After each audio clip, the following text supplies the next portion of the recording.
Alright, welcome back. I believe will be the last video of the Mamiya RZ67 Pro II series of video tutorials. I started to do these tutorials because I really wanted to search for somebody using this camera and just showing every single detail to the extreme. I couldn't find it, so I decided to start making some videos about every single detail to people who are thinking to buy one of these guys, and you're just not sure to spend it. It's not much money for some people. For some people, it's some savings that they need to do to get one of these guys, and they look cool and all, but they be looking scary and it has a lot of dials and stuff. So I really would I was thinking it would be really good to have somebody to show me every single click and button that this thing has, and maybe the trouble that it may has. And I realize that it's going to be a long video series, but I mean, if somebody of you is really interested in getting one of these cameras, or just want to know everything that somebody else knows about this camera, then I just decided to make this video. So if you guys find this useful, I would like some to hear some opinions. Just let me know. For by any reasons, I'm not asking for subscriptions or likes, which would help a lot. But if you can find me on Instagram or Twitter, whatever, Facebook, I mean, whatever you like, I would like to know if this video is actually helping some people. I know I have got a lot of good comments about making these videos, and I'm not a professional reviewer or whatever, but I am a professional photography working, and um, I can tell you exactly what's going on. I'm not somebody who's trying to sell you something, or I'm not working with any other company to try to promote anything. I'm just doing this out of the love that I have for this system, and I want you guys to know about this system, and I would like to see more people using this type of cameras. All right, so we're going to go for the care of the camera. So let's take care of this guy. To handle the camera, as you know, this camera is a precision instrument, so we need to avoid exposing it to severe vibrations or shock. So if you're gonna have carrying this thing on a Pelican, and you're gonna have the Pelican rolling on the floor, and you're gonna go on the street and it's gonna go like ba ba ba ba ba ba, you're gonna be shaking a lot. You better put some foaming in or something to at least make the vibrations not so harsh as if it was just rolling on the ground, because it may hurt all the insides. And they also they say just be careful when you're changing when you're changing the lens and the film holders. Be careful not to just hit it in, slam it in, or whatever. Sometimes you cannot find the actual the place, and you're like, oh my god, oh my god, oh my god. Just be patient. I mean, it is pretty sturdy, but just find a way. And if you see it's not walking in, maybe make sure your dots are aligned, and don't try to force anything. It is pretty sturdy, and it will handle a lot, but eventually, like anything, it may give up on you. Also, the back sometimes is kind of hard to align it. It doesn't have any rails to align it, so sometimes even now I have sometimes trouble to align the backs, because when you take them out, you just want to like slap it in and put it in, but it's not going in. It's not going in. And this thing has a spring activated little pins, and if you hurt those, or twist them or whatever, then you have an issue with the camera not working well, not sending the correct functions. So that would be for handling the camera. Just treat it as a precision instrument. It doesn't matter if you get it as a gift or you got it really cheap. It is still a precision instrument. It should be handled with the care that is a precision instrument. It feels pretty heavy, pretty sturdy, and you feel like it's a tank. And a lot of people says it's a tank. Well, it is not a tank. It is heavy, it is bulky, but it's not something that would stand some very hardcore treatment. It is still a precision instrument, especially the delicate. There is bellows, there is pinions, there is gears, that if you have it out here and you slam it, the gears that go back inside here, they may get hurt. If you have this thing, the winder is super strong. If you hurt the gears that are inside here, maybe just one pin or whatever, it will start having some issues with the camera, and that's something you really don't want, because that'll be a huge problem. Second point I want to talk about is the storage. When you're not using the camera for a long time, first of all, you remove the battery, and that's a must. That's like everywhere you have a device that uses a battery, it will tell you that. If you're storing for a long time, remove the battery. So you take out the battery from the camera. You also take out the film if you have it in any film holders. You take out the film, even if it's not done or whatever. I mean, you don't want to leave the film there, because it has chemicals, and if it gets hot to dry or whatever, it may cause you problems with the mechanics of inside the film holder. So take out the film, take out the battery. Next thing is, you have to keep the mirror and shutters uncooked, in the uncooked state, which means this one, the mirror would be down, that would be cooked, and when you shoot when you shoot this thing, it should allow you. Where is this thing at?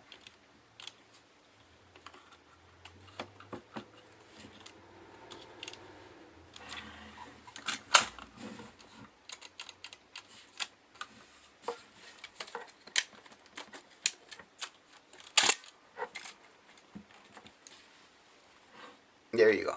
So you just saw one of the little errors that could happen. I took this out. I'm ready to shoot, and it's not letting me shoot. All I needed to do was put it on the R, do that, make sure that the contacts are doing the correct contact over here, and it will let you shoot if it's cranked up and it's on the M. So there you go. There's on the M. So sometimes you take it out.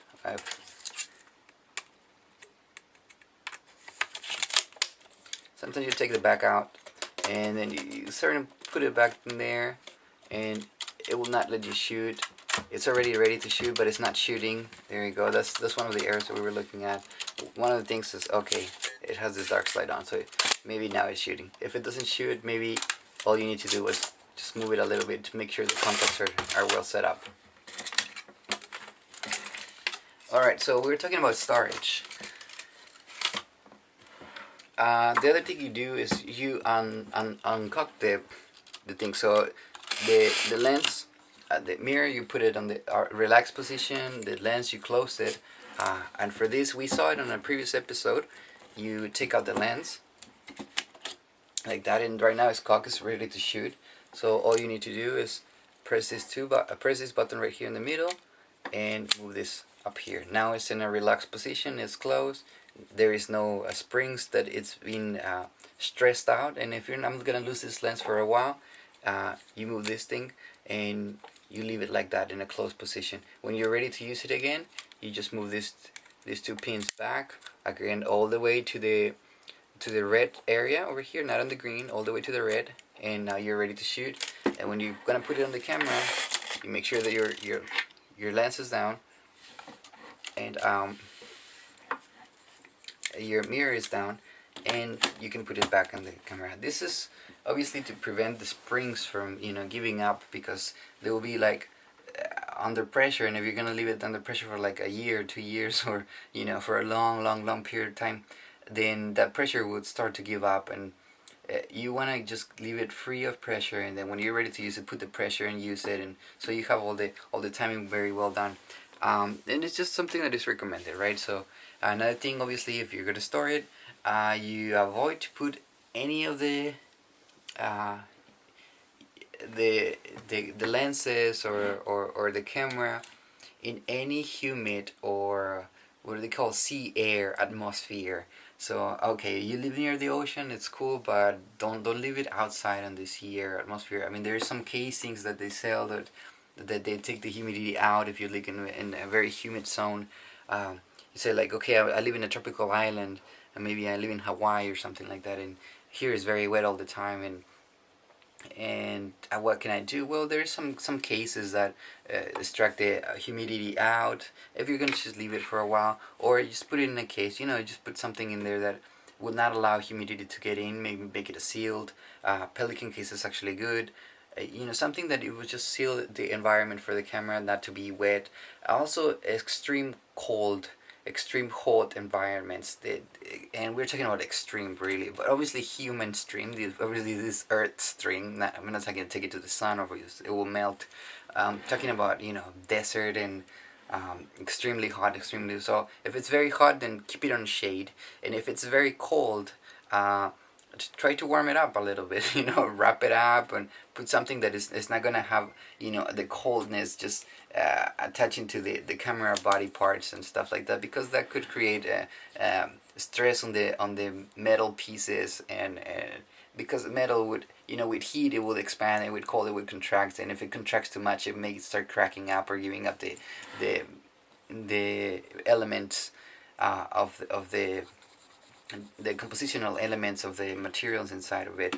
So you want to have something that is not extremely cold, extremely hot. And this, obviously, I'm talking about long exposure times. I mean, if you want to go to do a photo shoot in the desert and it's very hot and you want to take this camera, you can definitely take the camera. I mean, it's going to be a couple of hours. I mean, I don't even think it's going to be a completely 24-hour day. Maybe you want to do a whole day, 2 days, 3 days. Okay, it's fine. You can stay there.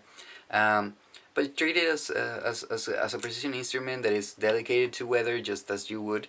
So you're not gonna be standing under the sun for so many times. So don't leave the camera there. You know, you're gonna set up something or whatever. Put the camera in the shade. You know, just take that care, because it could be sensitive to extreme hot, extreme cold environments. Also, if you're gonna leave it on for a long time stored, do some film transport, just exercise film transport and shutters. You can do a number of blind exposures, and just change a couple of apertures, you know, just like, okay, I'm gonna do 2.8 and shoot it, and do 32 and shoot it, do 16 and shoot it, do different speeds, just to make sure that this thing is still running. So you put the battery and everything back again, and you do a couple of shutters, you make sure this thing is cracking, just to keep the camera, because it works with also with lubrication. So you need to keep it moving, and don't want it like anything to like set up or build something that is hardened in a weird way. So, you know, every since and when, maybe every couple of months, just get the camera out a little bit, do a couple of test shots, and you don't need to put film on it, just do a blank shots, and that would be the best recommendation if you're gonna store it. Now, cleaning. Lenses and mirror surfaces should never be touched, and I know a lot of people that does it, and you know, it's like, oh, I got a little thing there, and they touch it. Yeah, it's fine. I mean, I'm not saying once you touch it, the camera is ruined forever. It's not. And you can clean it, and you can wipe it, you can get a tissue, or you can get some toilet paper, I don't know, something soft, or microfiber, whatever. You can clean it up, and it seems to be clean and all, but once something touches the glass, especially fingers, and even that you just clean your hands and you touch it, the oil that is in there would build a layer of oil that it would remain on the glass for a very, very, very, very long time, and the only way to take it out would be with some special chemicals, and the chemicals should put a coating there, and the coating should be holding into the glass until you do another maintenance, to put another coat. So you clean that and you put another coating there. That's why it should not have touched anything, because once you touch that coating, the quality of the lens would start to give up a little bit, and then you get a little bit of details. But this is obviously if you're extremely picky with the details of the lens, but not many people goes all the way there. So don't touch mirrors, don't touch lenses. And if you need any cleaning, then there is blowers that, you know, you just pump some air in it, and there is also lens tissue, specifically designed lens tissue to remove dust particles, and you never put pressure in it, you just like swipe it off if you have like a little dust particles or whatever. So they say extremely big letters, never use anything that a blower or a tissue, the blower on the mirror, because the mirror, also the one that is inside the camera, that should never be touched, that surface. Okay, now let's talk about periodic examination, right? So periodically you need to check the camera to make sure that it's working in order, right? Specifically, or especially, it's very important before beginning a photographic session assignment. So before you start a photo shoot, before you're gonna use the camera for something serious, for some job or for some project that you have, something that you consider important, make sure that the camera is working. And we're talking about everything. Check the battery, check the flash synchronization, check the mirror, check the shutter operation. Everything is working fine. You're not having any troubles. You can set up your dials and everything okay. You check that the diaphragm, this thing that closes and opens. You check that the film advancing. Is everything going good? Is it stuck anywhere? Just check everything. Also, the accessories you plan to use. If you're planning to use a flash sync, if you're planning to use of course, light meter, anything that would go with the camera. If you're planning to use the winder, okay, check the winder, the automatic exposure viewfinder, okay, you check that. Whatever accessory that you're planning to use, if it's cable releases, just check it before every photo shoot, and of course keep doing it. Just try to keep it with you so you can get used to the problems that may have, and it will be like you will be more aware of the moving of this thing. Now, the last point I want to talk about is proper maintenance. Right, so we're talking about just like taking care of it, but now we're talking about serious maintenance here.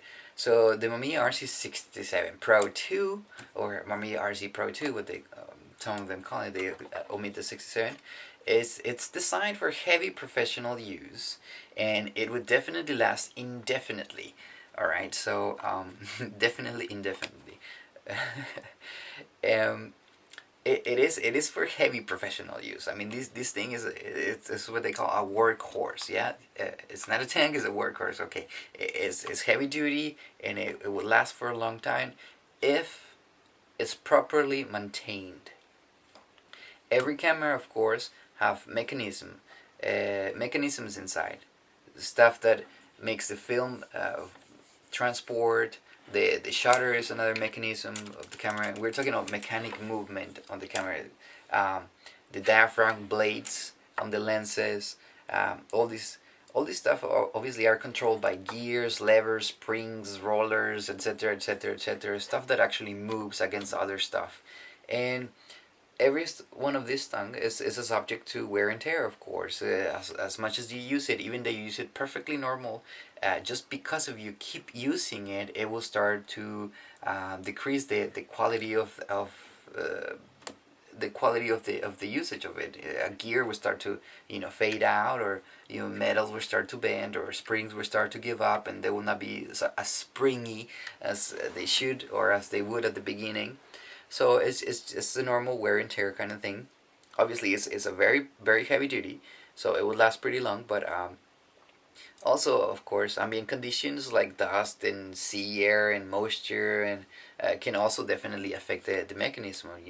I'm not talking about oxidization and stuff like that, so heavy, but yes, I mean it can definitely affect the way that particles that are touched, or if it gets dirty. I've seen some of these cameras when you flip it, you can feel that you're like moving it through mud or like very very heavy oil, and this should be really really soft when you move it. And some of them, you feel like, and it's pretty hardcore when you see that, like, oh god, this is dirty inside. And of course, everything should be smooth for your photographic experience. Now, Mamiya recommends that the camera body, this part right here, should be serviced at least every 50,000 exposures. Alright, that's a big number. 50,000 exposures. And you should be servicing your camera body. Obviously, there is no way that this thing has a counter for 50,000. But, if in average you do a roll of film, and maybe every couple of days or every couple of hours, maybe every week, you think you're sending to the lab a couple of roll films, so you can figure it out how many shots you're getting. Maybe for every roll of film you do a couple of tests or blank tests, or you shoot some Polaroids. You kind of can figure it out, an average of how long you take it out. So 50,000 exposures, we're talking about of this 120 film, we're talking about 5,000 rolls. So once you hit the 5,000 rolls mark, you send your body to do a maintenance, right? So the roll film holders actually are these ones should be maintained every 20,000 exposures. So once you hit 2,000 rolls of film in one of these, then you send it to a maintenance, right? It's not something that is repairing anything. It's just making sure that everything is on the optimal conditions. They will clean it. If there's gears that are giving up, then they will put new gears, and they will just assure that your working is perfectly. Now the lens is the ones that you should be servicing more. This is obviously 50,000. This is 20,000. The lens would be every 10,000 exposures, and now this is every 1,000 rolls of film that you do.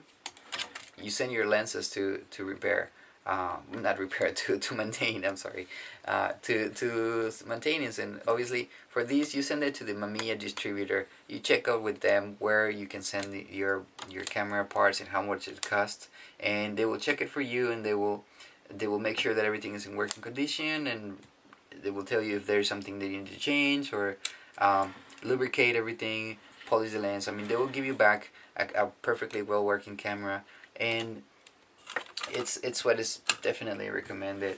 Now, I've enjoyed doing these videos. Sorry that I had to separate in two big parts. I tried to put out the first part of this video series as fast as I could, because I was starting to move and I didn't know if I had too much time, and now that I'm in Japan, I know I have some extra time, and I've been working with these guys, and I just decided to make a little space of time to finish this video series to the full extent. I know some of you guys are happy with what I've put up already on the channel, but I know it was not complete. I still needed to talk about all these other details on the camera, not just how to load the film and stuff, but there is also more stuff that I want to talk about this camera. One of them being a digital back, because I do shoot film sometimes. I do shoot my Polaroid sometimes. I have done photo shoots for it, editorials with this, but I do use a digital back, and my next series, I believe, would be about using a digital back with this system. I'm using the Mamiya RZ67 Pro II, and I'm gonna be attaching a digital back here, and I'm gonna show you how I do it, or the way that I like to do it. I've worked with a couple of digital backs. Obviously, I don't have every single digital back here.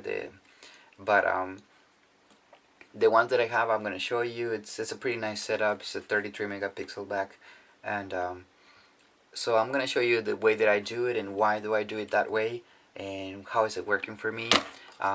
Obviously there is a Pro 2D model, and a lot of people has a question that a Pro 2 or a Pro 2D model, what is the difference, what can it do, do I really need the Pro 2D, so we're going to talk about that. Obviously I have a Pro 2, not the D one, and I'm using a digital back, and I'm still able to work with this. So if you guys want to check those videos out, we'll be waiting for you guys can wait for those videos, and I'll definitely do not just a review of how I do it, but actually a full complete manual on the digital back that I'm using, and the way that I connect it to all the menu settings on the back, and every single aspect of the back that I can possibly get my hands on, and let you guys know how I'm working with this. Alright, thank you guys. So see you later. Bye bye.